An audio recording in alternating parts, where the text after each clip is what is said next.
Okay, so the plan for today is we're just going to start with a little bit of admin just to outline what this course is about, particularly for those of you who are actually doing this for credit. And I know that's probably about half of the audience here. And there's a few people just auditing it or trying to learn something about reinforcement learning. So please, everyone feel very welcome. Then we're going to move on to really, the content of this whole class, which is reinforcement learning. I'm going to describe what it is, so you have a clearer idea of what reinforcement learning is really about. And to do that, I'm going to start by just introducing the problem, and then talk about, first of all, what the problem setting is. What do we mean when we want to solve a reinforcement learning problem? Where does this fit within machine learning, within science? What are we really talking about? Before we'll start talking about solution methods, where we'll start to talk about what does it mean to actually build an agent which can solve the reinforcement learning problem. So that will be this section inside an RL agent. And then finally we'll talk about some of the key problems within reinforcement learning and start to get some insight into the key components of what it actually means to try and solve this problem. Okay, so just to begin with, let's start with some admin. We're trying something new this year. So in previous years this has been a 9:30 class. So today, okay, we're starting at 9:30. But for future classes, if we could try and start at 9:15, I know that because there are a number of people here, I'd actually like to encourage people to ask questions and make this a little bit interactive. And that means, typically I've found that means we need just a little bit more time to get through the content. So it can be a little bit more relaxed and not something where we try and go right up to cramming everything in at the last minute. There is a website. This is the website on which all the teaching material for this part of the class will be posted, for the reinforcement learning class. All the slides are up there.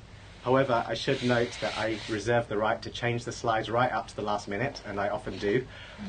So if you print them out in advance and turn up with them, you might find they're slightly different to the ones I actually teach with. But I will update the website and make it clear when those slides have been updated after the class, so that if you're trying to revise for the exam at the end, you should know what the actual material is that I've taught with, and that is the examinable material for this year. It would be great if everyone could join this Google group. That will just help us to coordinate. This will also be the whole of Advanced Topics with Arthur Gretton as well. We're going to coordinate on this mailing group, so if there are cancellations or issues that come up, or issues regarding the assignments in particular, they can be communicated on this group. So it's just handy for us if there's one place where we can get in touch with everyone. And feel free to email me if any issues come up during the course of this class. Okay. So for those of you who are taking this course for credit, I think Arthur explained this in the first class, but very briefly, again, this is a split class between the Advanced Topics, covers both the kernel methods component and the reinforcement learning part of the course. We teach them as if they're two different courses. So you can think of them as like two half courses that happen to sit under the same umbrella of what we call the Advanced Topics class. What that means is that we arrange it so that you don't have to take one, or you can get away with just taking one or the other. You don't have to sit in both parts of the class.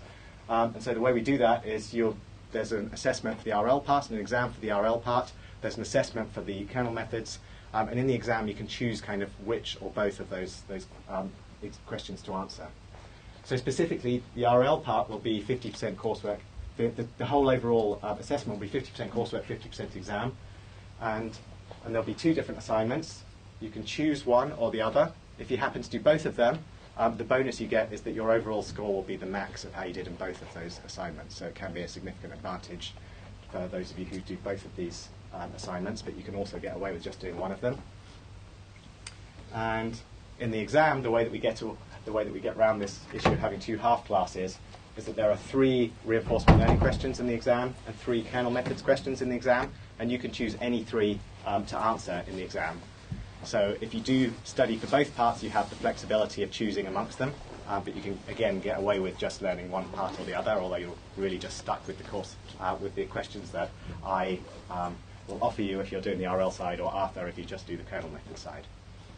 Okay, is that clear to everyone? Good. Okay, so textbooks. So the main textbook which we'll sort of be semi-following on this course is called An Introduction to Reinforcement Learning by Rich Sutton and Andy Bartow. So this book is considered the seminal textbook for reinforcement learning. It's actually available free online. And in fact, Rich Sutton is currently working on a second edition to the book, which is also available online in its current draft. We'll be using actually the notation from the second edition in this class if you just want to be compatible and understand exactly by comparing between them. That's probably the one to look at. So this is a really good choice. However, some people prefer something a bit more concise. This one is maybe 400 pages and very readable, but it's also, gives you a good overview and sense of the big ideas of reinforcement learning at a sort of intuitive level. However, some people prefer a more rigorous sort of mathematical textbook, and so the one which I'd recommend if you're one of those type of people is by Csaba Szepesváry. It's called Algorithms for Reinforcement Learning. This is a much shorter textbook. It's less than 100 pages, covers all the main ideas very concisely, much more sort of terse style. But you'll get less of the intuition, but more of the rigor, and you'll really get sort of, for those of you who prefer the theoretical side, I find that this is what some people actually prefer reading. But the style of this course will be somewhat closer to the first textbook. Okay. So let's start by trying to understand reinforcement learning and get some idea of, what is this thing we're all sitting here to try and learn about and talk about. So to begin with, let's try and sort of place it within the whole field of science. And I think one of the special things about reinforcement learning is that it sort of sits at the intersection of many different fields of science. So we have here in the middle of this sort of Venn diagram, we've got reinforcement learning, and what this is supposed to illustrate is the fact that for many of these different fields of endeavour, there is a branch of that field which actually is trying to study the same problem that we're going to talk about in reinforcement learning. So what is that problem? It's essentially the science of decision making. I think that's what makes it so general and so interesting across many, many different fields. It's a fundamental science. It's trying to understand the optimal way to make decisions. And so this comes up again and again. So in computer science, we study this under the umbrella of machine learning, and specifically reinforcement learning, and that's what we'll look at in this course. But if you go to engineering and talk to people in the engineering world, they have a large part of engineering devoted to what's called optimal control, which essentially is studying the same type of problems with many of the same methods under different names, which is, in other words, how to optimally decide a sequence of actions so as to get the best results at the end of the day. In neuroscience, it turns out that one of the major discoveries in neuroscience in the last couple of decades is actually an understanding of how the human brain actually is believed to make decisions, and that a large part of the human brain is devoted to what's called the dopamine system. And this neurotransmitter dopamine actually exactly reflects one of the main algorithms which we'll study in this course. And so the reward system of the human brain is really studied widely and a major part of neuroscience now, and it's really people there are trying to understand exactly the reinforcement learning methods that we'll talk about in this course, and it's believed to underlie human decision making as well. Again, in psychology, there's been a lot of work going back to Skinner and so forth on classical conditioning and operant conditioning, which again is trying to understand how animals make decisions, how and why animal behavior occurs. If you give them some rewards and you see that this animal start to salivate, the theory that underlies that is essentially reinforcement learning again. In mathematics, there's again an equivalent to reinforcement learning, studying the maths of optimal control again, and it's known as operations research. And finally, in economics, there's the fields of game theory and utility theory and bounded rationality, and these are all, again, getting the same questions of how and why people make decisions if they're trying to optimize their utility. So really, it's something fundamental, and I think it's something of general interest in many different areas. So if we zoom in a bit to this diagram and try to understand, in this course we're going to talk about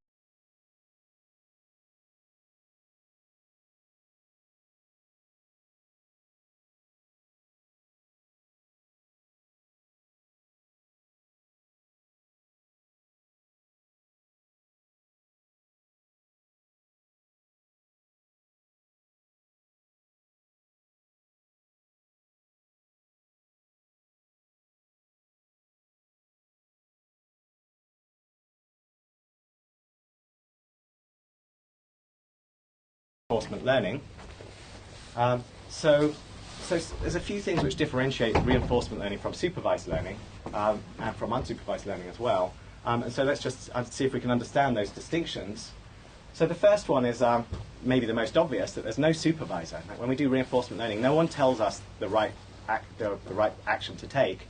Instead, it's a trial and error paradigm. there's no supervisor. There's just this reward signal saying, that was good, or that was bad, or that was worth 3 points, or that was worth minus 10 points. No one actually says that was the best thing to do that action in this situation. So there's no supervisor. The second major distinction is that when you get that feedback saying good or bad, it doesn't come instantaneously. It may be delayed by many steps. So in the reinforcement learning paradigm, you make a decision now, and it may be many, many steps later that you actually see whether that was a good decision or a bad decision as the kind of the decisions that you may unfold over time, and it may be that it's only retrospectively that you realize that was a bad decision, because at the time it looked like it was very good, and maybe even you got positive rewards for several steps before some catastrophic large negative reward. So in RL, the feedback is delayed, and that makes it very different again. Furthermore, time really matters in RL. So we're talking about sequential processes, sequential decision-making processes, where one step after another, the agent gets to make decisions, pick actions, see how much reward the agent gets, and then optimize those rewards to get the best possible outcomes. So we're not talking about IID data here. We're not talking about the classical supervised or unsupervised learning settings, where you get some IID data set and you just get to learn on that data set.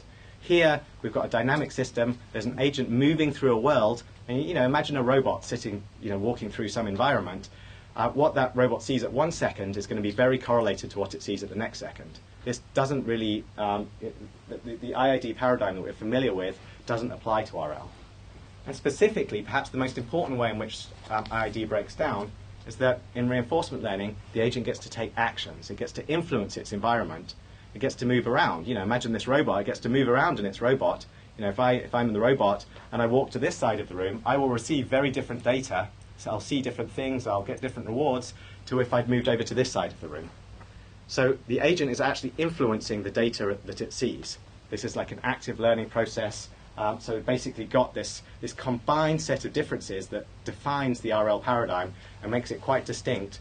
But in many ways, this is really the paradigm that's faced by all of those fields of science we just talked about when we try to understand what it really means to optimize a sequence of decisions.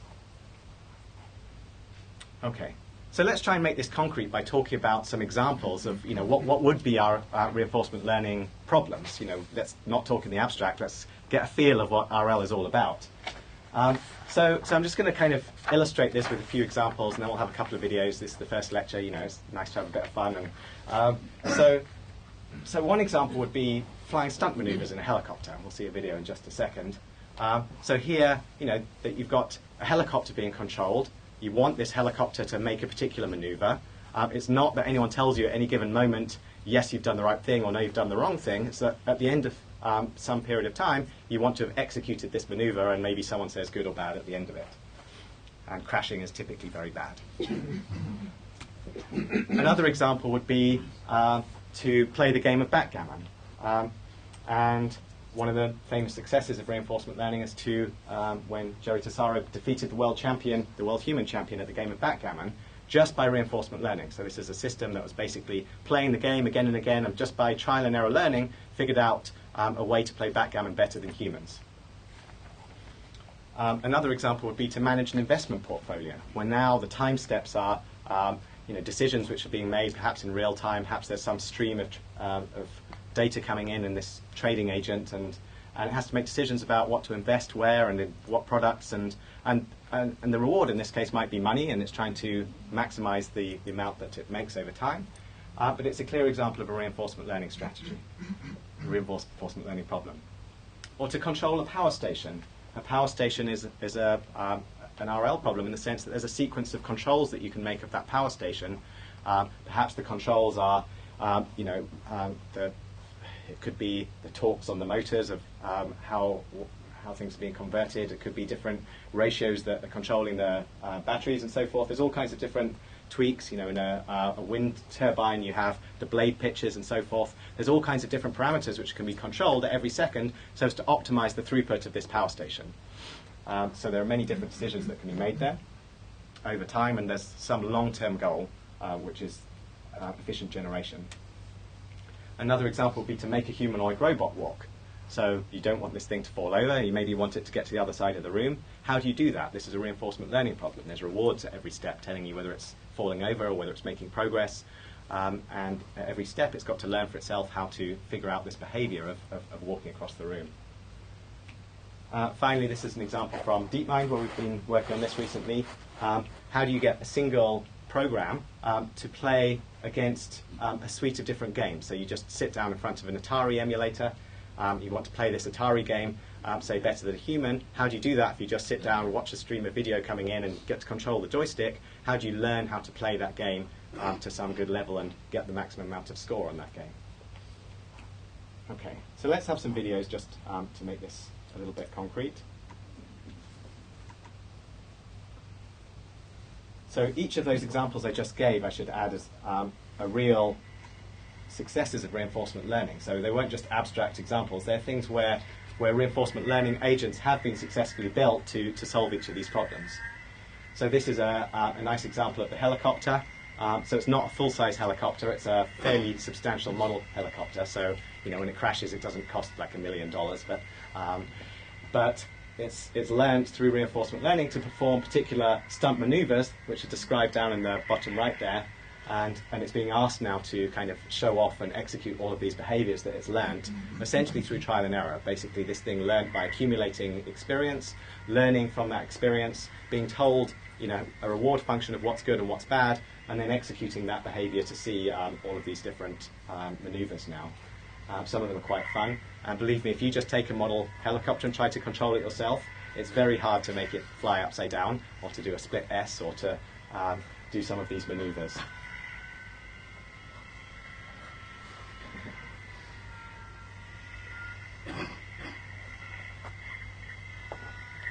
Okay.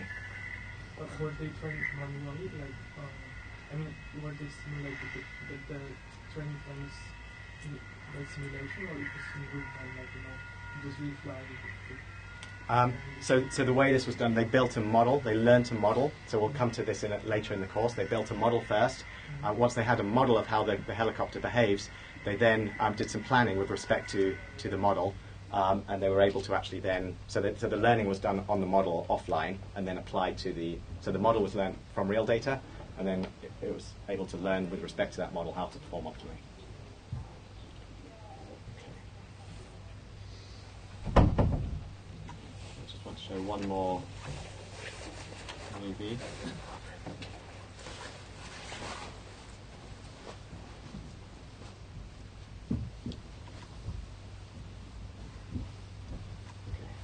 So this is an example of something we've been working on. This is the agent which plays the Atari games against... so this is basically a system which is learning by trial and error. It doesn't know anything about each of these games. These are all different Atari games, for those of you who are familiar with the classic Atari console. And all it's shown is basically this video we're seeing here, and it gets to control the joystick, and it's told how much score it gets. And it basically has to learn to figure out how to play the game with no knowledge. No one tells it the rules of the game or what's going to happen. It just figures out how to play very well and maximize its score through reinforcement learning. And you can see the games are very different. This is a side-scrolling game where you have to kind of blow up all of these things and accumulate score by shooting stuff and moving along. Some of them are sort of pseudo 3D, like this Battlezone is like a pseudo 3D game.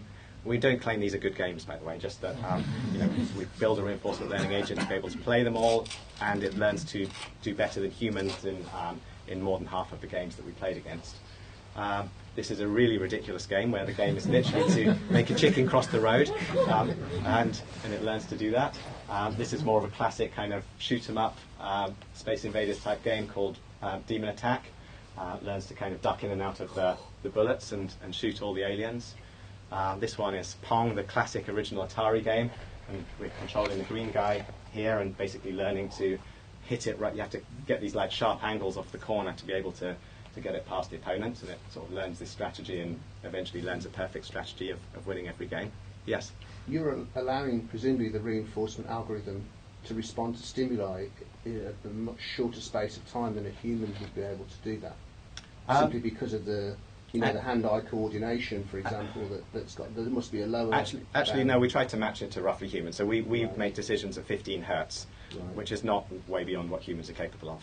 So it's fair. I think it's reasonably fair, yeah.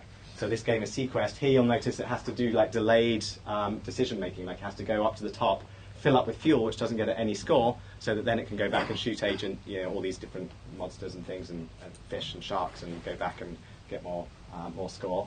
Here it has to jump around this whole grid, turn everything yellow whilst avoiding this coily thing here. It can use this little teleport thing, and the goal has to figure out just from these raw joystick maneuvers how to kind of fill up the whole screen and get this big score at the end by doing that. And again, we haven't told it anything about these different games. It's just figured out what to do just by trial and error on the joystick. This game's kind of weird. It has to sort of sweep this thing around and get the liars whilst avoiding the things which will kill it. This one, I guess, probably familiar with, Space Invaders. We've got this agent that's being controlled, and it learns this very human-like strategy. First of all, it captures the mothership. Also learns a very human-like strategy of doing things a column at a time, which gives it more time as the game speeds up. It takes longer for the aliens to move from one side of the screen to the other and move down, and that actually gives it more time to be able to sweep up and kill them all, and it figures out that strategy for itself. This game, boxing, again, a little bit of a strange Atari game. I don't think racial stereotypes are intended with this one, but anyway, so we're controlling this one on the left and learning this strategy of pummeling this other guy into the corner there. Right, so a real variety of different games there.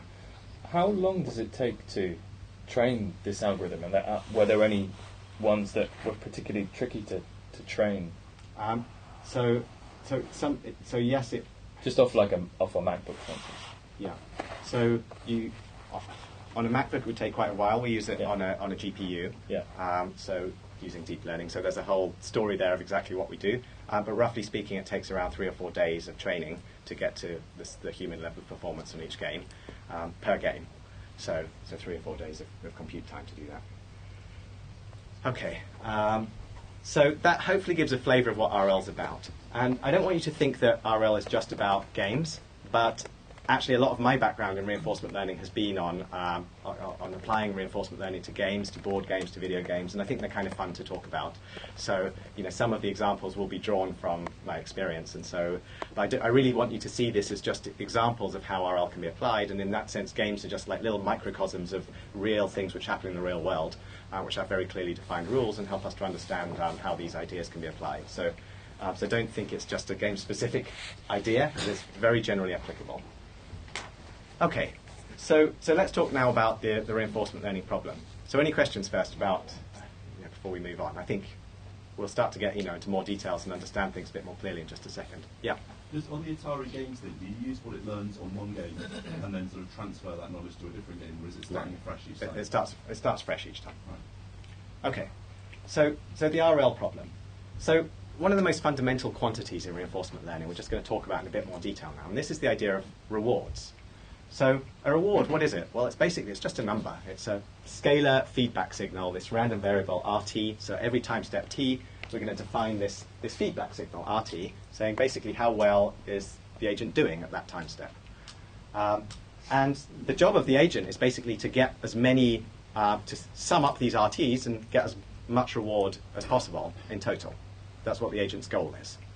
And so, is this really a good way to understand what we mean by goals? Does this cover what we mean by goals in all kinds of different problems? Well, what we follow in reinforcement learning is kind of based on the following premise, which is a hypothesis, if you like, informally, which is that all goals can be described by the maximization of expected cumulative reward. So there's nothing that we mean by goal following which can't be described by some scalar feedback signal and the maximization of that feedback signal over time into the future. So, that's a little bit controversial.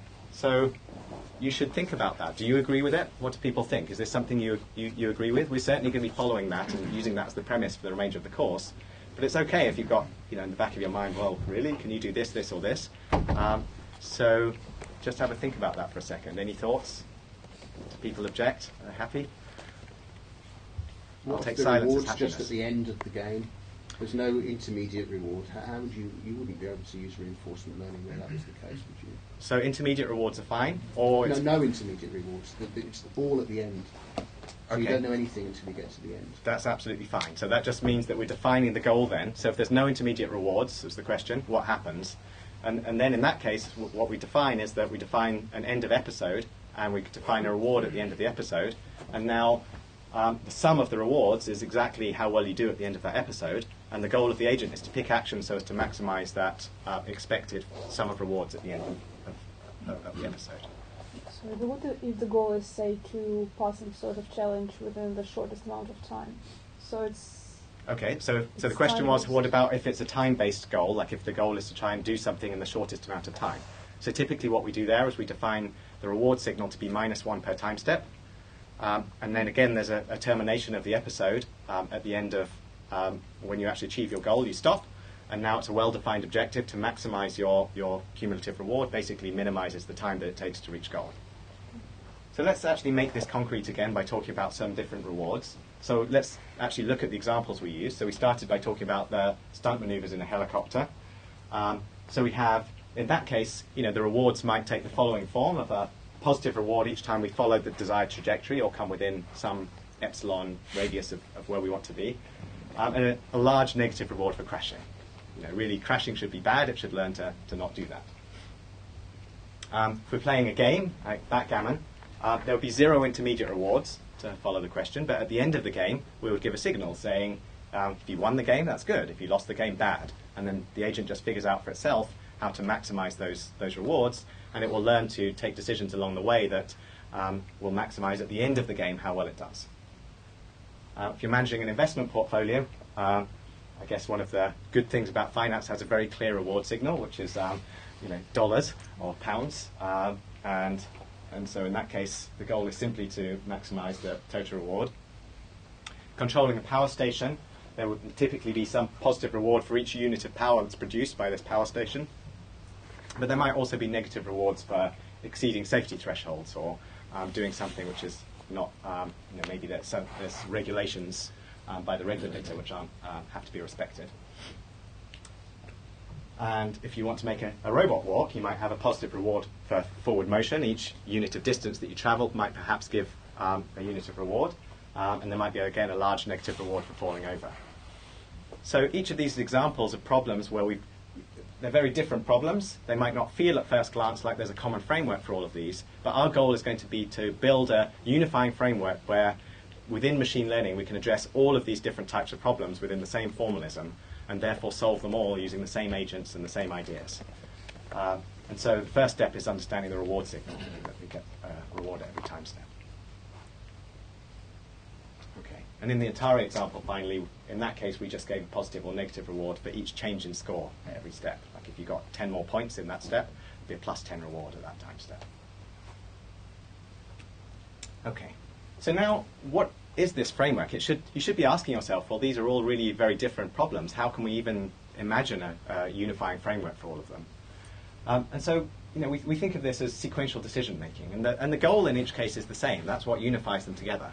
But the goal is to select actions so as to maximize the total future reward. We basically want to pick a sequence of actions so that we get the best results, the most total reward along our trajectory. And in particular, we need to note that what that means is that we have to plan ahead, we have to think ahead, because actions may have long-term consequences, and the reward that we get might not come now, it might come at some future step, and sometimes that might even mean that you have to kind of give up some good reward now so as to get more reward later. So you can't be greedy when you do reinforcement learning, you have to think ahead. And examples of that would be, like a financial investment where you have to spend some money now, which so you're losing money, you spend some money, but then you believe that later you'll get more money back once this matures. Or if you in the helicopter example, maybe it's running low on fuel, so you might want to stop, lose some reward for following your maneuvers to refuel for a while, but that might prevent a crash in several hours' time and therefore actually lead to longer runs and more reward in the long run. Or if you're playing a game of backgammon or chess or something, you might want to choose a move which doesn't look like it's going to make you immediate gains. You don't take the opponent's queen, but instead you do some strategic thing which helps you much later on because you think that blocking your opponent now might help you do better later on in the game. Okay, so the formalism we're going to use, we're just going to develop that a little bit in terms of this interaction between agents and environments. So I'm going to use this big brain thing here to represent the agent. So this is the thing which we are controlling. Our goal is to build this brain. We want to build an algorithm which is going to sit inside the brain of something we're going to call the agent, and that thing is going to be responsible for taking actions. Like, it's able to take actions like deciding what the torques are going to be on the motor for controlling the robot, or deciding what investments to make or what moves to play. Those are the actions that our algorithm, our agent, is able to make. And at each step, those actions are taken based on information that it's receiving. So at every step, it basically gets to see something of the world, like it might be a robot with a camera, and it gets to see a snapshot of what's happening at that time in the world. And it gets some reward signal. This is our reward that we've just discussed, saying how well it's doing at that step. And that's it. That's all the agent sees. It gets the observation coming in, reward coming in, it has to make a decision. So that's our goal, is to figure out algorithms that sit in this brain here. On the other side of the fence, we have an environment. So I'm going to represent the environment by this sort of world. This is what's out there on the other side of the agent, the thing it's interacting with. And what's going to happen is there's this loop over time. You can think of this loop where the agent is interacting with the environment, and at every step it's seeing something of the world. It gets some observation where it's seeing a snapshot of the world at this moment. The agent's wandering around seeing stuff. And the environment is generating what that observation will be and what the reward is. So if you imagine this is the Atari environment or something, then there's some actual real Atari game that's generating the next observation, the next screen, and the score. But we're not controlling that part. We have no control over the environment except through this channel here. We get to influence the environment solely by the actions that we take within that environment. So the agent influences the environment by taking actions within it. A robot can move around and influence it where it is within the environment or where objects are, and so forth. Okay? So an interaction between agent and environment. And this just goes on, and the trial and error loop that we define for reinforcement learning is basically a time series of observations, rewards, and actions, and that time series defines the experience of the agent. And that experience is the data that we use for reinforcement learning. So the machine learning problem of RL is concerned with this source of data, this stream of data coming through, observations, actions, rewards. We always limit ourselves to just strictly a scalar reward, because, for example, I can imagine interacting with a reward and I make a decision that, like, increases my standing with my boss but pisses off my girlfriend, for example, and I might, like... Good. Okay, so the question was, do we have to limit ourselves to a scalar reward? So I thought people were suspiciously silent, so let's go back to this hypothesis. So the reward hypothesis was that the reward is a single scalar feedback signal, and a scalar feedback signal is sufficient to describe everything we mean by goals. So the question is, well, sometimes there are, maybe different conflicting goals that you might have, and how do you know which of those it is that you care about optimizing at any given time? And so I guess the RL view of that would be to say that ultimately the agent has to pick actions. And to pick actions, you have to be able to weigh up these different goals, because ultimately you have to pick an action. You have to decide whether you're going to meet your girlfriend or whether you're going to, do the other thing you care about. Go to work. Stay late. Stay late at work or hang out with your girlfriend. And you have to pick amongst those ultimately. And so to pick amongst them, you need to be able to compare them. And in order to be able to compare two things, you have to be able to line them up on an axis, which kind of implies that you have some scalar, there's some scale on which you can compare them, which can be converted into a scalar reward. So there's always a conversion. Ultimately, there must be a conversion into a single thing that you can decide over, and so a scalar reward ultimately must be enough. That's the RL view. Not everyone has to agree with that. Okay. So this stream of experience that comes in, this sequence of observations, actions, rewards, we call it the history. So the history is what the agent has seen so far. So each step it takes its action, sees an observation, sees a reward, all the way up to the current time step t.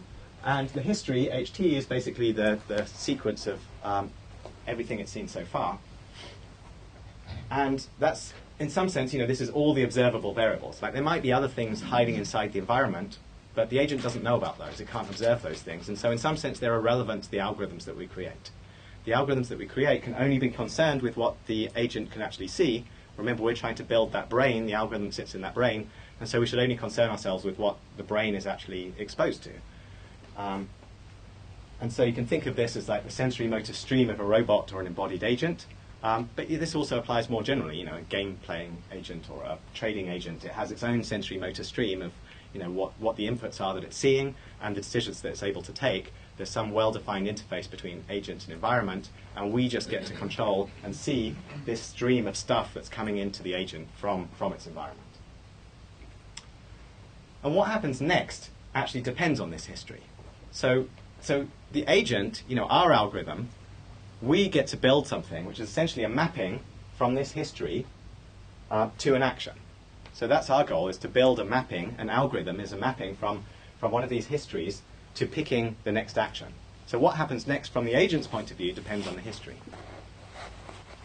And what the environment does is the environment looks at what it's received. It looks at the history of what's happened in terms of the agent, and it also looks at the history, and it uses this history to decide what it's going to do next in terms of what observation it's going to emit at the next time step. So this history literally determines the nature of how things proceed. The history determines what happens next.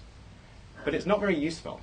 The history isn't very useful because it's typically enormous. You know, we want to have agents that have long lives and can deal with microsecond interactions, and each of these observations may be a video, and we don't want to have to go back to this history every time. And typically what we talk about instead is state.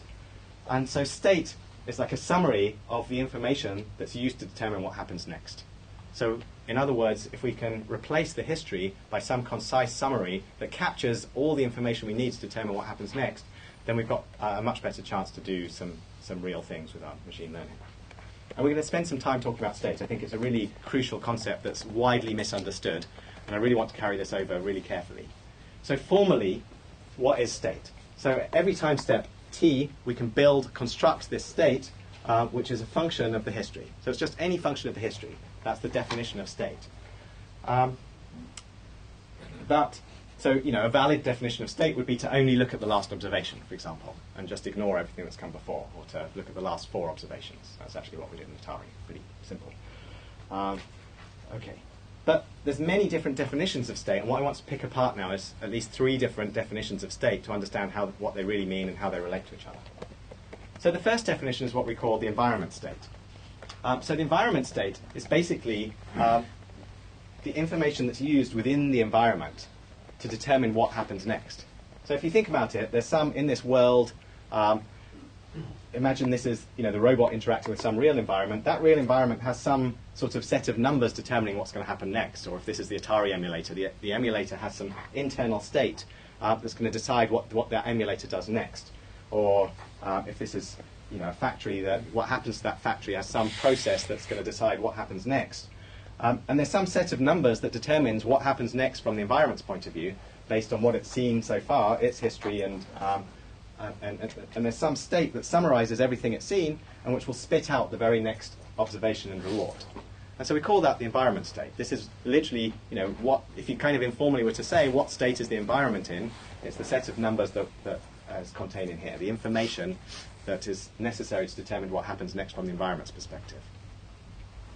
So the special thing about the environment is that it's not usually visible to the agent. So, you know, we don't get to look inside our crystal ball, and we don't get to see everything that's happening within the environment. If you've got some robot walking around in the world, it doesn't know the state of all of the atomic configuration of Ayers Rock in Australia. It only gets to see what's in front of it in this video stream that's coming through to it right now. So the environment state, this set of numbers that's determining what happens next, isn't usually visible to the agent. So it's more like a formalism that helps us understand what an environment is than something practical that helps us build our algorithms here. Our algorithms cannot depend on these numbers. Our algorithms don't see these numbers. Our algorithms just see the observation coming in and the reward and the actions coming out. And furthermore, even if we could see this information, sometimes it might not be the right information that we would like to use to make effective decisions here. So again, you know, the configuration of Ayers Rock isn't probably very relevant to the robot that's wandering around this room right now. It needs to be able to look at its own stream and understand what's locally around it to be able to make good decisions. And so actually having its own subjective representation may be a good thing. Yes, question? If you put a lot of agents together influencing the same environment, do you get any sort of self-organized behavior patterns or anything like So, Did you notice anything? okay, so the question is about multi-agent systems. So I just want to say one thing about multi-agent systems, which is essentially they're beyond the scope of this course, but let me just briefly say that from the perspective of each individual agent, it can consider all of the other agents that it's interacting with to be part of the environment. So from the perspective of one brain here, the fact that there are other brains wandering around in this environment doesn't really change the formalism. It doesn't have to change the formalism. There's just one agent interacting with them. Your question, I think, is whether the emergent behavior shows some patterns between the brains here and the brains there. It can, and there's a lot of work on that, but it's kind of beyond the scope of what I'm going to talk about in this course. Right. So the environment state doesn't tell us anything useful for actually building algorithms. We don't see that. So instead, we talk about the agent state. The agent state now is the set of numbers that actually lives inside our algorithm. So within our algorithm, we're going to have some set of numbers that we use to basically capture exactly what's happened to the agent so far, summarize what's gone on, summarize everything it's seen so far, and use those numbers to basically pick the next action. So whatever information we choose to store and capture here is what we call the agent state. Whatever information is used to pick our next action, that's what we call the agent state. And that's our decision. Our decision is how to process those observations and what to remember and what to throw away. And that, there are many different choices there which we'll talk about. So, and this is the information that's used by our reinforcement learning algorithm. So when we build an RL algorithm, we'll really always be talking about the agent state, that we'll be thinking about, formalisms where we take an agent state and we build something that picks actions from our state. And that's really our goal then, is to really understand how to pick actions given some state that summarized everything we've seen so far. And this state can be any function of history. This is our choice. We can build this function. That's part of the agent. The agent gets to decide what this function is going to be, how it's going to convert the history of all of the actions and observations and rewards it's seen so far into a useful, say, vector of information that's going to be used to characterize its future behavior. Okay, so that was two definitions of state, agent state and environment state. Now here's a more mathematical definition of state, which we call the information state, or sometimes called the Markov state. And the Markov state, or the information state, basically is an information theoretic concept. It tells us when we've built a state representation that contains all useful information from the history. So what we're going to do is we're going to define something. We're going to define a Markov property. So this is the Markov property. It's probably familiar to those of you who've studied anything to do with Markov chains or anything like that. It's the same idea. And the Markov property basically says that the probability of the next state, conditioned on the state you're in, is the same as the probability of the next state if you showed all of the previous states to this system. In other words, you can throw away all of the previous states and just retain your current state, and you would get the same characterization of the future. So let's just try and understand what that really means. So I like to think of it this way, that what this is really saying is that the future, what's going to happen in the future, if you have the Markov property, then the future is independent of the past given the present. In other words, that you only need to store this ST here. If you've got this state representation S and it's Markov, you can throw away the whole rest of the history. You don't need it, because that history doesn't give you any more information about what will happen in the future than the state that you have. That's what the Markov property means. It means you can throw away everything that came before, just keep your state, and you're good, because you haven't given up anything. That state still characterizes everything about the future, all future observations, actions, rewards. The distribution over those events is the same, conditioned on your state, as it is conditioned on the whole history. So you can just give up this, work with something much more compact, and everything will be fine. So that's the definition of a Markov state. So we can throw away the history now. And another way to say the same thing is that the state is a sufficient statistic of the future. So this state here fully characterizes the distribution over future actions, observations, and rewards. So once we have this state, we can say everything that there is to say about that distribution. Yeah, question? I think you said at the beginning, though, that the reward comes at many time steps after the action, the observation, and the action. Yes. So, I mean, how does that reconcile with the fact that you're throwing everything away except the previous time step? That's fine. So what all we're saying here is that the way that this environment is going to evolve going into the future, that everything we can say about the future, the distribution of events that might happen to us, conditioned on this state is the same as if we conditioned on the full history. So we still have to figure out how to take the right actions. We still have to figure out what the optimal behavior will be. All this tells us is that if we make decisions based on S, those decisions can still be optimal because we haven't thrown away any information. We haven't talked yet about how to make decisions based on S rather than H. Yeah. Give me your example of a helicopter, for instance, because clearly where it goes next depends on where it was before. Okay, so the question was, how does this fit in with the helicopter example? So for the helicopter example, a Markov state for the helicopter would be the current position, velocity, angular velocity, angular position of the helicopter would be roughly a Markov state for the helicopter. Once you know all of those things, and maybe you need to know the wind direction and things like that as well, but if you know all of those things, it doesn't matter what the position of the helicopter was 10 minutes ago. That doesn't make any difference to where the helicopter will be at the next moment. All that matters is where it is now, and the wind direction, and that will fully determine what will happen to the helicopter at the next moment. You don't need to remember this detailed history of its previous trajectory, because it's irrelevant. In contrast, let's say you took an imperfect state representation that's non-Markov, like you just had the position but not the velocity. Okay? Now, where the helicopter is does not fully determine where it will come next, because you don't know how fast it's moving, and so you have to look back in time to figure out actually what its velocity is and what its momentum will be, all these kind of things. Okay, so that's the information state or the Markov state. Can I just ask one question? On this, we're saying that the state, if we know the state, then we know everything there is to know about future states. Yes. So that itself is not necessarily very helpful, because the state might be nothing to do with the reward. Okay, so this history, don't forget that the history includes all rewards. So to say that it's a sufficient statistic of the future means that it's a sufficient statistic of all future rewards. So that, by definition, means that a Markov state contains enough information to characterize all future rewards.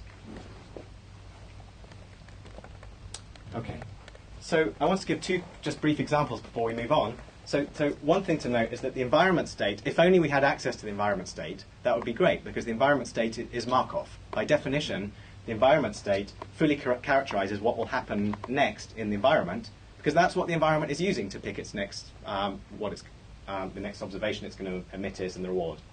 So sort of by definition, the environment state is Markov. Also by definition, if we keep the entire history of everything, that is also a Markov state. It's just not a very useful one. But if we retain everything and make our decisions based on the entire history contains as much information as the entire history. It's sort of tautological, so therefore it's Markov. So these are two examples where we can, to show that there's always a Markov state. It's always possible to come up with some Markov state. The only question is, in practice, how do we find a useful representation? Okay, so let's just make this concrete with one example.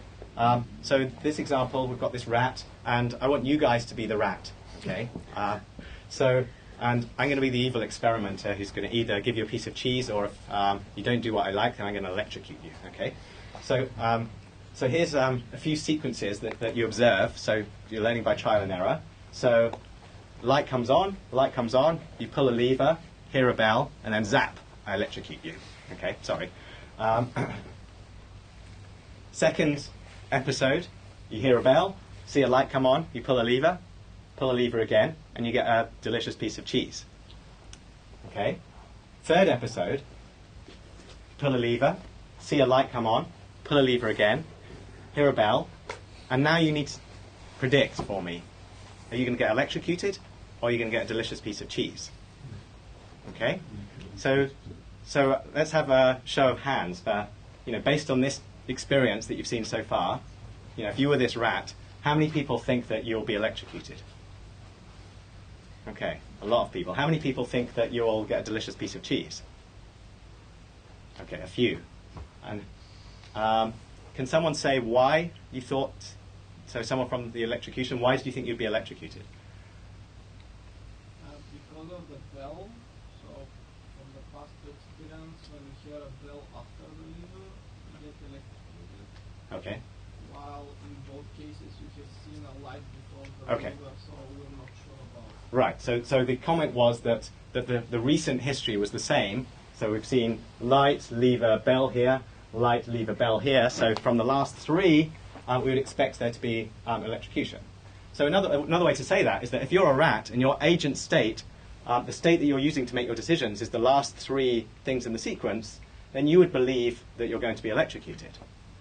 However, that's not the only choice for state. You might, for example, choose the agent state to be counts for the lights, the bells, and the levers. So if that was your agent state, then you might count them up and say, hey, look, in this example, we see the lever's being pressed twice, the light has come on once, and the bell's sounded once. So that's exactly the same as this second episode here.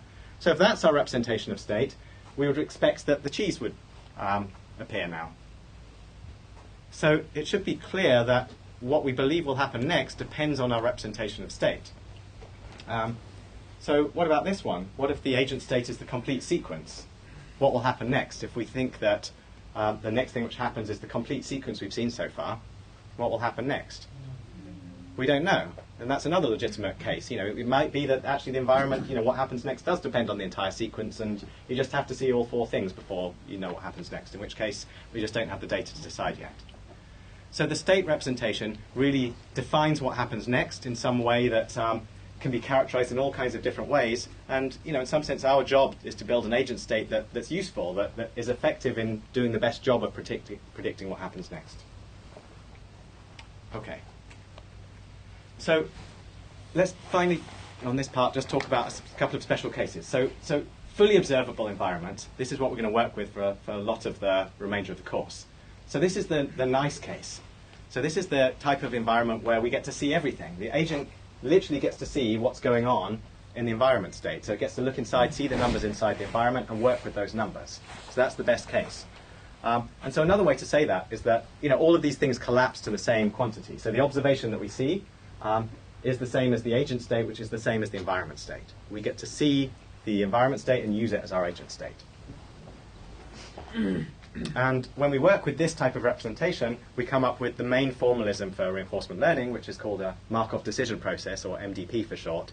And we'll spend the next lecture actually understanding MDPs in more detail because they're a really powerful tool. But I really want people, when we go through the rest of the course, to remember these ideas of state representation, because not everything is fully observable, and it's really crucial that we understand how to deal with these other very realistic problems. And luckily, the MDP formalism, which we'll develop, actually also helps us to deal with those cases too. So what about the other case? The other case is partially observable environments. So this is where the agent indirectly observes the environment. So it doesn't get to see everything about the environment. So for example, a robot with a camera, it might not know exactly where it is unless it has a GPS. Maybe it just gets to see this camera stream. It has to figure out for itself where it is within the room. It has to localize. Or another example would be a trading agent. This trading agent might only observe the current prices, but it might not know, the trends or where these prices are coming from. It has to just figure out what to do next based on partial information. Or a poker playing agent, it only observes the public cards, the cards which are face up on the table, and it doesn't know what's hiding in someone else's hand. These are all examples of partial observability. And in all of these cases, the agent state, we have to build a state that's distinct from the environment state, because we don't know the environment state. We don't know what's in the opponent's hand or what's hiding behind the environment that's driving the prices. We don't know all that information. It may as well not exist as far as the brain is concerned that we're trying to create. So this needs a different formalism, and this is known as a partially observable MDP, or a POMDP. And now our job is to build this agent state. We have to build this SAT. So how do we do that? Well, there's lots of ways we could do it. The naive approach is just remember everything. So remember all of the observations, actions, rewards we've seen so far, and say, hey, that whole thing, that whole sequence is going to be our state. Let's work with it. Or we can build beliefs. This is the probabilistic or Bayesian approach. So at every step you build beliefs over where you think. So you think, okay, I don't know what's happening in the environment, but I'm going to keep a probability distribution over where I think I am in the environment. So I'm going to have some probability that I think the environment state is S1, some probability the environment state is Sn, etc. And this whole vector of probabilities defines the state that we're going to use to actually decide what to do. So you actually keep a whole probability of all of those things. That's not the only choice. Another choice is to do something, you don't need to use probabilities at all. It's not necessary. We can have any numbers we want inside our agent. for example, a recurrent neural network. So that basically means that you take your agent state that you had at the previous time step, and you just take a linear combination of the agent state you had at the last time step with your latest observations, and that gives you a new state. So you just have some linear transformation of your old state to your new state that takes account of the latest observations, have some nonlinearity around the whole thing, and that gives you a new state. So that's the recurrent neural network approach. Okay.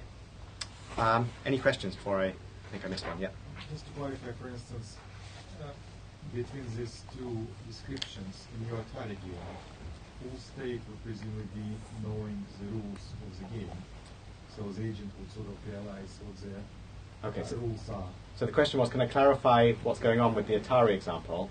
So let me just jump forward. I have a figure here to help clarify that, which I was going to do later, but maybe it's helpful to do now. So this is what the RL cycle looks like between agent environment in the Atari example. So in the Atari example, we basically have the agent is making its decisions. It gets to take actions, which are to control the joystick. The environment in this case is the actual machine, and it's got some cartridge in it which determines the rules of the game. We don't know what's on this cartridge. We don't get to see it. We don't know how it's picking its next screens that it's going to show us and the next scores. But that cartridge, given the actions that we take on our joystick, will determine both what it shows on the screen and also the score. Those things are fed into the agent, and it gets to take a new action as a result. So the state in this case, the environment state would be the set of numbers. There's 1,024 bits in the emulator. It's a 1,024-bit machine. So there's exactly 1,024 numbers, binary numbers, characterizing what's going on inside this Atari. And those have to be enough to tell it what to do next. And inside the agent, we have some representation, which in our particular algorithm was just a stack of the last 4 things we've seen. And that was the information that we used to decide what to do next. Okay.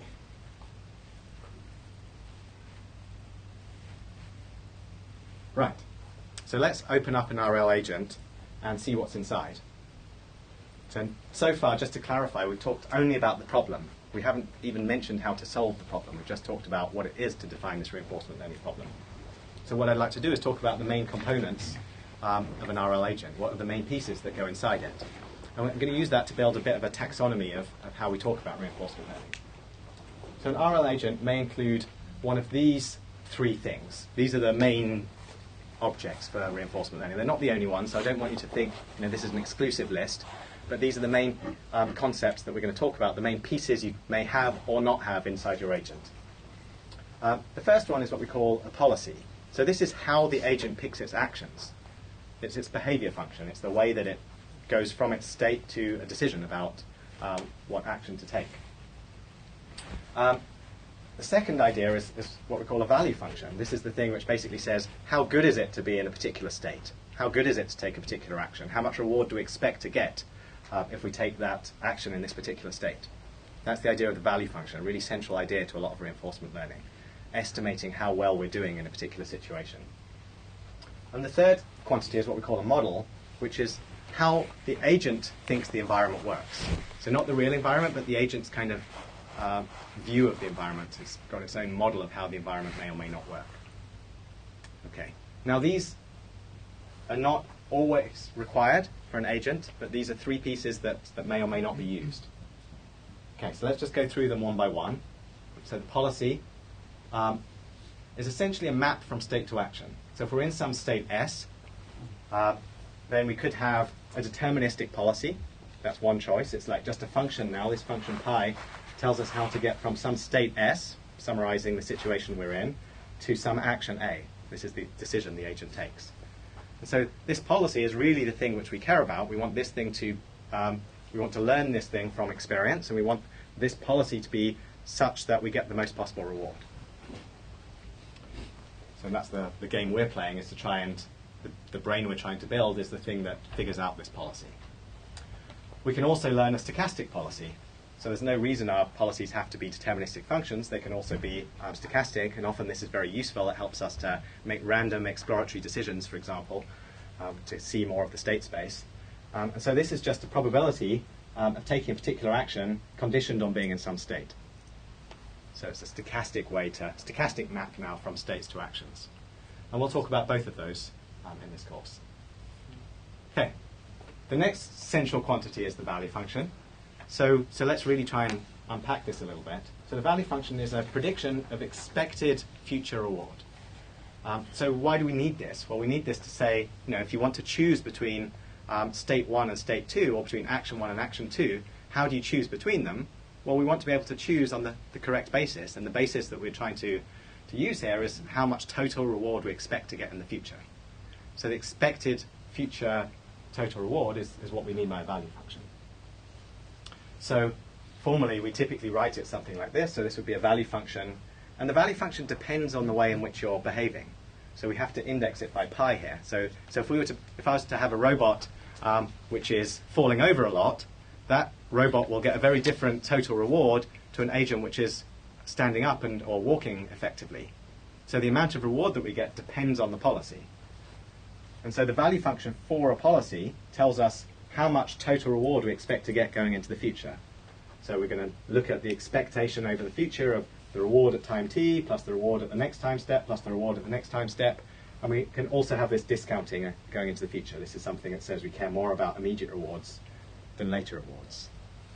So we'll understand this in more detail next lecture, but just to give you some intuition, this is a really central idea that we care about basically how much total reward we can get from some state onwards if we're going to follow this particular behavior. If I'm in my helicopter and I know that I'm going to execute some particular trajectory, how much reward will that trajectory get me? That's what we're trying to say here. And if we can compare these things, then we've got the basis to make good decisions, because we know which of those, should we choose the trajectory that's going to get us 73 points of reward in total, or should I choose the trajectory that's going to get me 65 points of reward? Well, it's obvious when you say it like that. So the value function is a really helpful quantity for optimizing behavior. Okay. So I'm just going to do one more video just to make this idea a bit more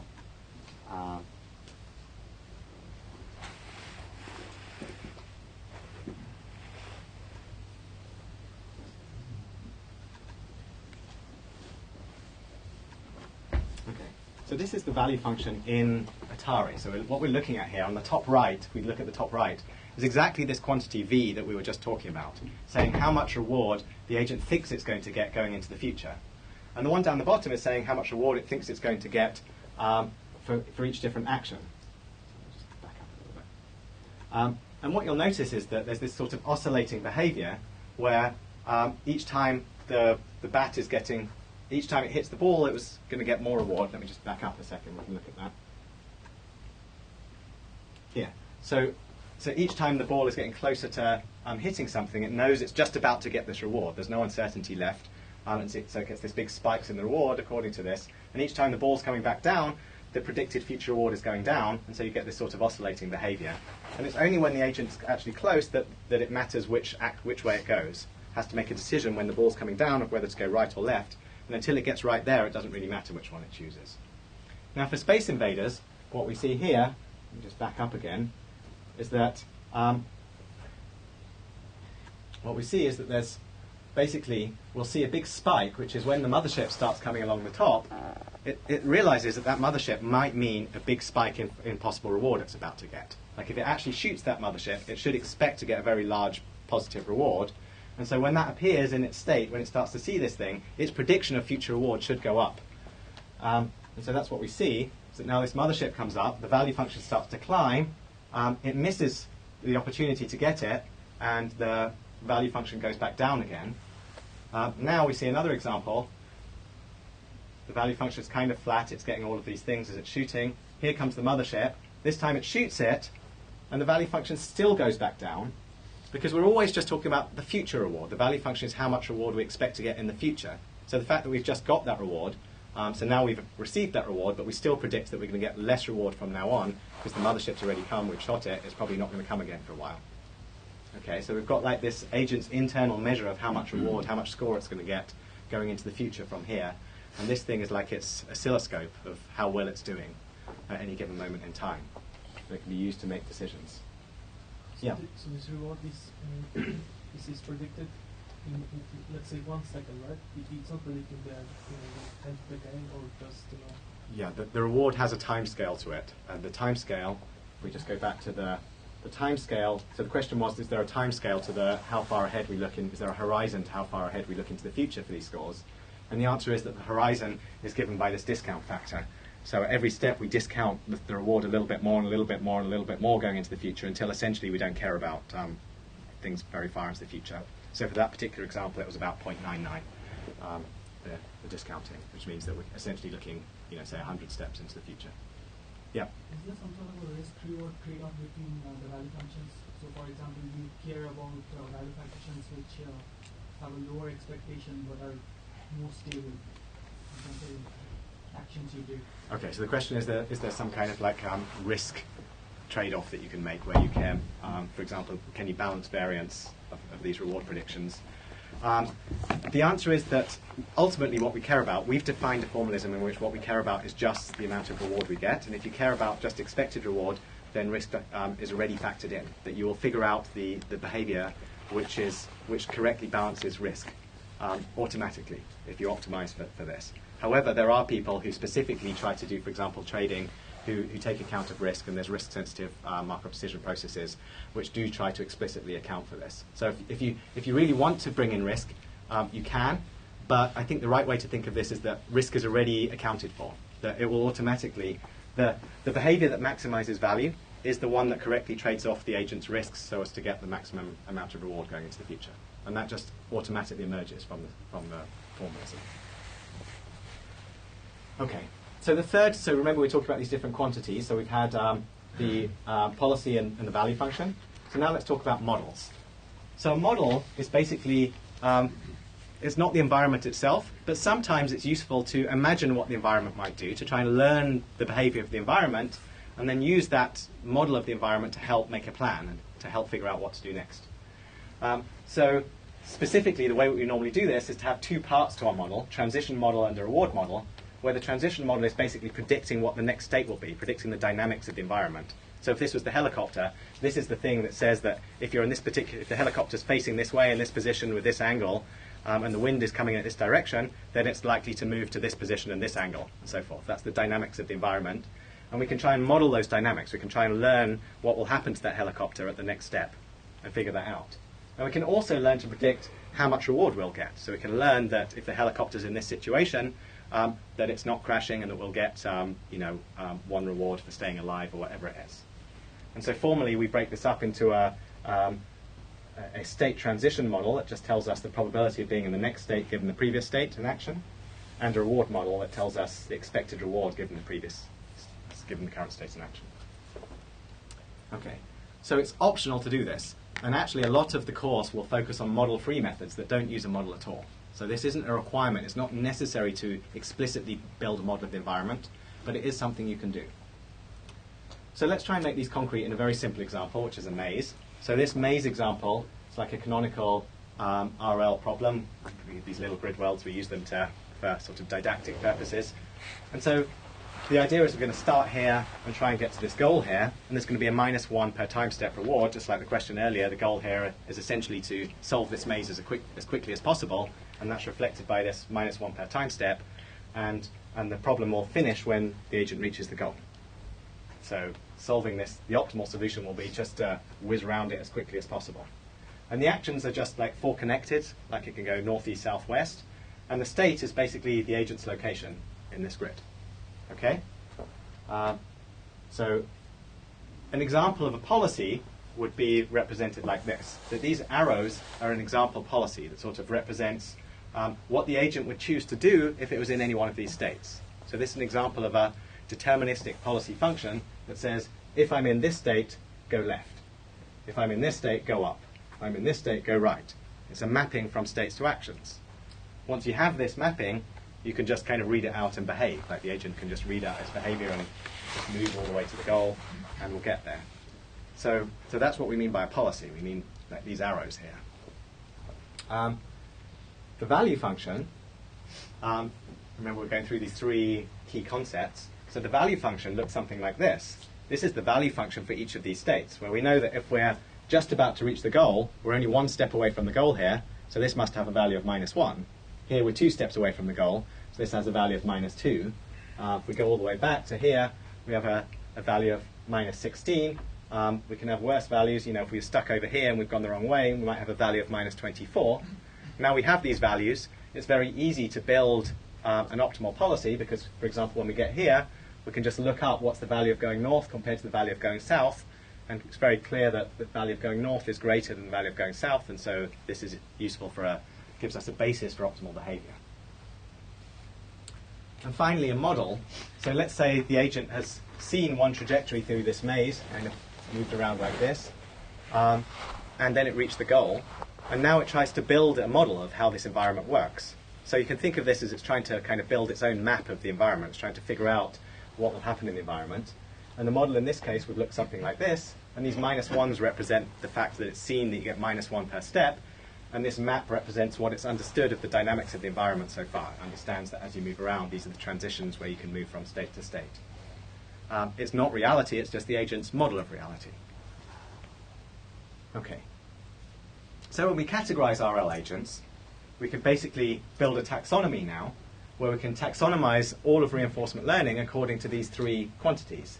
And the way that I taxonomize RL is basically by which of these key components our agent contains. And so we say that when we build a reinforcement learning agent, we say that it's a value-based algorithm if it contains a value function. And if it just contains a value function, the policy is kind of implicit. It just has to read out, look at the value function and pick the best action. Just like when we were here, we didn't need an explicit representation of policy because we could just look at our value function and say, hey, the value function here is higher than the value function here, so always just pick actions greedily with respect to your value function. And so that basically gives us a way to behave and means that a value-based algorithm can look like this, just a value function and no policy, or an implicit policy. I'm Yeah. just curious, why in the previous slide we mark all the points with -1? Why did So the question was, why were the -1s on the previous slide from? So the -1s were the agent's model of how much immediate reward it gets at every step. So it's basically saying it learns, so the setup of this problem was -1 per time step, no matter what happens. And so now the agent's map says that each step it takes, no matter where it moves, it's going to get -1. So this isn't the value, this isn't a long-term prediction of reward, this is a one-step prediction of reward, saying every single step it's going to, you can go from here to here and get -1, here to here you can get -1. Okay, but we didn't define the direction, right? If we would go from this second to... Yeah, sorry, it's just in this down here. So the numbers here represent the immediate reward from each state, and it's the same number for all A, just as an easy way to define this. In general, you would want to have a different number for each action. Sometimes there are different formalisms for reward, and sometimes you can have action-dependent reward, sometimes action-independent. It's a good question, but kind of detail. Okay, so to categorize the agents, they can be value-based, or they can be policy-based. So to build a policy-based agent means that now, instead of representing inside this agent the value function, how well it's going to do from each of these states, instead we explicitly represent the policy, and we work with the policy. So those arrows that we had here, so a policy-based agent would maintain some kind of data structure equivalent to these arrows, and it would work directly in that space. It would basically look at how well it does and adjust these arrows so as to get the most possible reward, without ever explicitly storing the value function. So that's what a policy-based agent means. A policy-based agent is one that stores the policy. A value-based agent is one that stores the value function. And we can also have what's called an actor critic, which basically combines them both together and tries to get the best of both worlds. So an actor critic, which we'll see later in the course, is an agent that stores both the policy and directly represents these arrows, and also stores how much reward it's getting from each state. Yeah? Well, what do you do in the way of exploration? Like, say you I'm going to come back to it. The question was, what about exploration? I've got a section on that coming. Okay, so to finish the taxonomy, now we can either have a model or not have a model. So first of all, one of the major distinctions in reinforcement learning is between model-free and model-based reinforcement learning, perhaps the fundamental distinction in RL. So model-free means that we do not try to explicitly understand the environment. We don't try to build the dynamics of how the helicopter moves. Instead, we go directly to the policy or the value function. So we just see experience and figure out a policy of how to behave so as to get the most reward, without going through this indirect step of figuring out how the environment works. So that's model-free reinforcement learning. And a lot of the course will be about understanding how that can be possible. You know, how do you even do this without building a representation of the environment first? Alternatively, we can do model-based reinforcement learning, where we first of all, our first step is to build up a model of how the environment works. We first build our dynamics model of the helicopter, and then we plan with it. We do look ahead. We say, you know, what would happen if we looked ahead with this model and figured out the optimal way to behave? So we have something like this Venn diagram now, where we can either have a value function or not, we can have a policy or not, we can have a model or not. Now, ultimately, you have to behave. The agent has to select actions, and to select actions, really it needs to have a policy to pick it, or a value function that implicitly defines a policy. So the majority of algorithms look like that. Okay, so this is our taxonomy of RL agents, and how to understand if you pick up a random paper from reinforcement learning, it will fit in somewhere in this diagram. Okay. So briefly, for the last 5 or 10 minutes, I just want to talk about some problems within reinforcement learning. So we've talked about the reinforcement learning problem overall, but there are some key sub-problems that we're not going to talk about how to solve these, but just to name them and make you aware of their existence and to start thinking about them is my goal at this stage. Okay. So let's start with learning and planning. I think this is maybe the most important conceptual distinction to understand. There's actually two different problems in sequential decision making. So if we go back to this science of what does it mean to make optimal decisions, there's two very different problems we might care about. First of all, there's what we call the reinforcement learning problem, where the environment is unknown. Like the agent isn't told how the environment works. You know, you literally just drop your robot into the factory floor and tell it to get the most reward. Or you turn on your power station and you tell it to go and figure out how much reward it gets. You don't tell it, how the wind blows or how the factory operates. It just figures stuff out for itself. And the way it does that is by interacting with the environment, and through interactions with the environment, figuring out a better policy that's going to maximize reward and get the most possible future reward. So this is the reinforcement learning problem. Doesn't know about the environment, interacts with the environment, essentially through trial and error learning, figures out the best way to behave within that environment and maximize its reward. Okay. There's a second problem set up, which we call planning. Planning is different. We tell it the environment.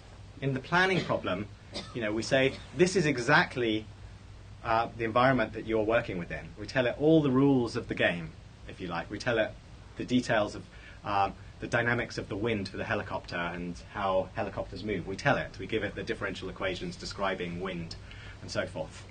So the model of the environment is fully known.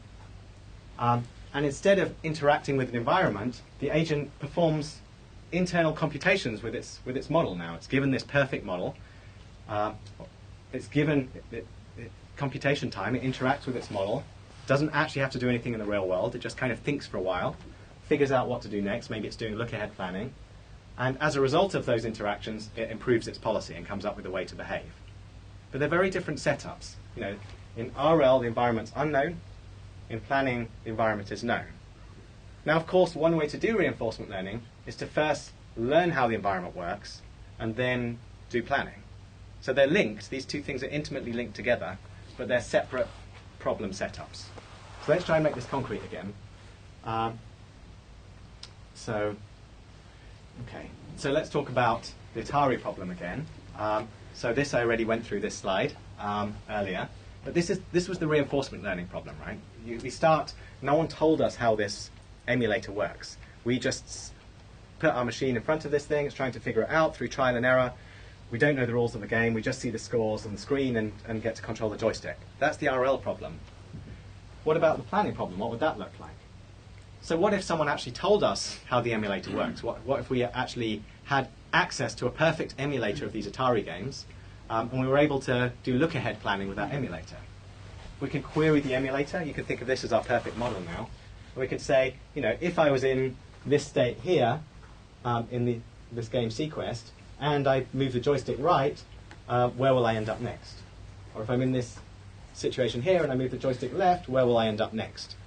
And this perfect model will tell us what happens, and that gives us the ability to do things like look-ahead search or tree search or planning. There's all these different planning methods where we can kind of think ahead, and we can say, well, you know, if I went right and then went right again, then I'd get some oxygen, and then I'd shoot these different fish, and I'd end up with a reward of 100, without ever actually interacting with the real environment. So you can kind of build this whole search tree, figure things out, and that's the planning process. But it's a different problem setup. Like, we're told in advance the rules of the game. The environment's known. Yeah, question?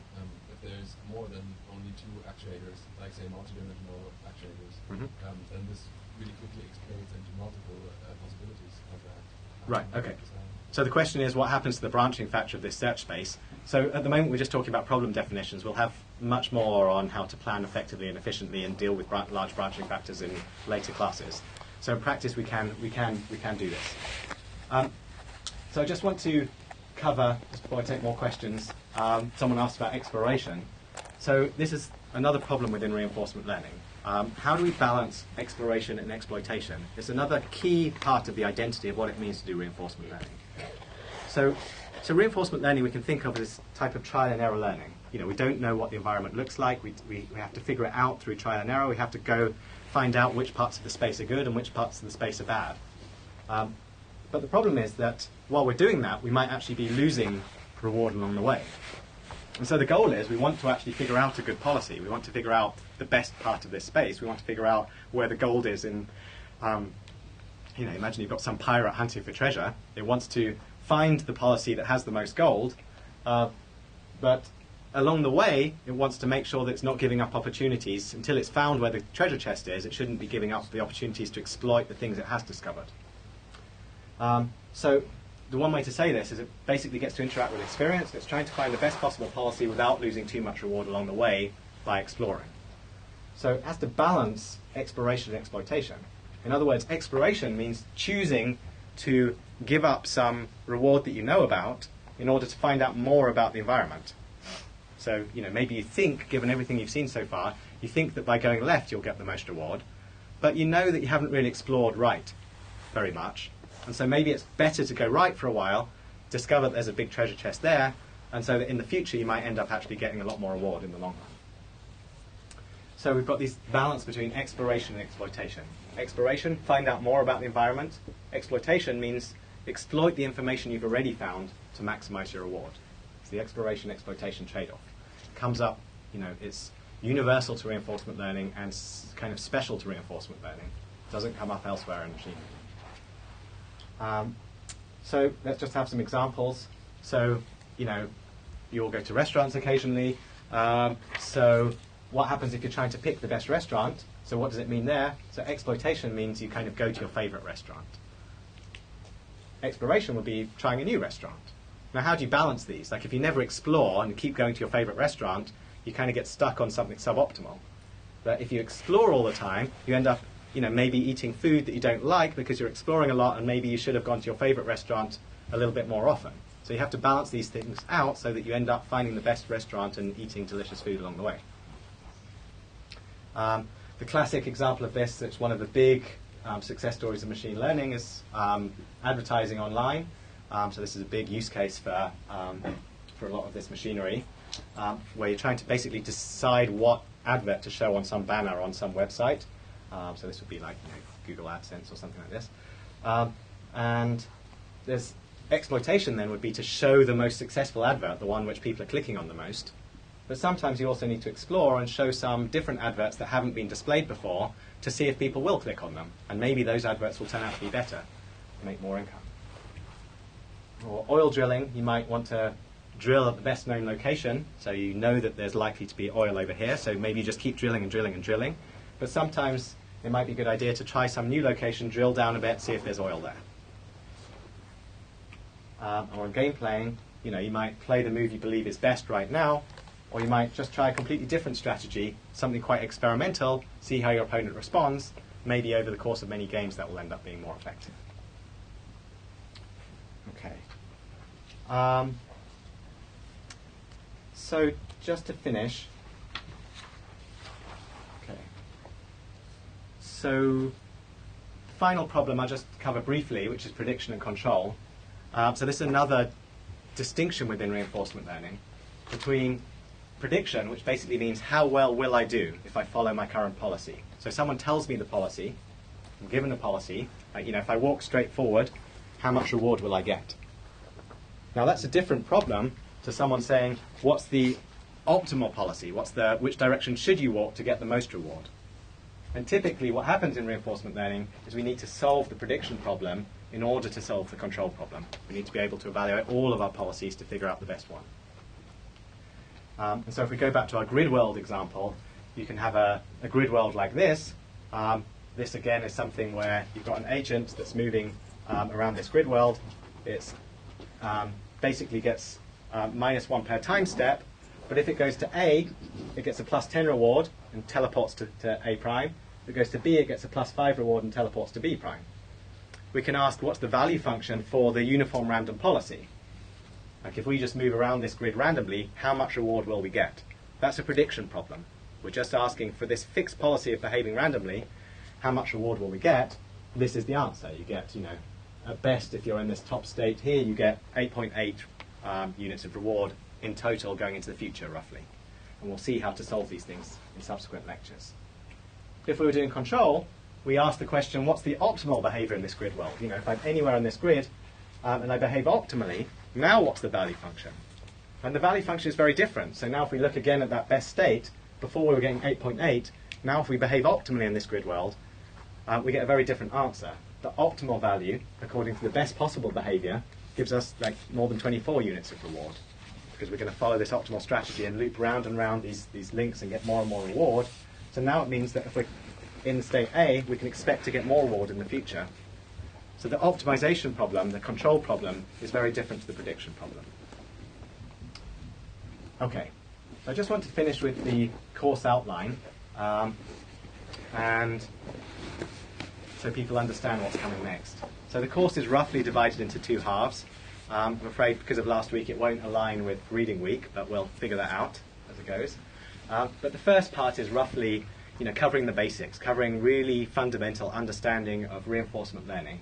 So introducing the problem we've just done, understanding Markov decision processes, how to plan, so solving the planning problem using dynamic programming, which is the elementary building blocks that underlie all of this, and then understanding model-free methods for both prediction and then control. In the second part of the course, we'll look at how to scale up, how to really apply, at the end of this part, you won't really be able to go off and solve interesting problems. You shouldn't have that expectation.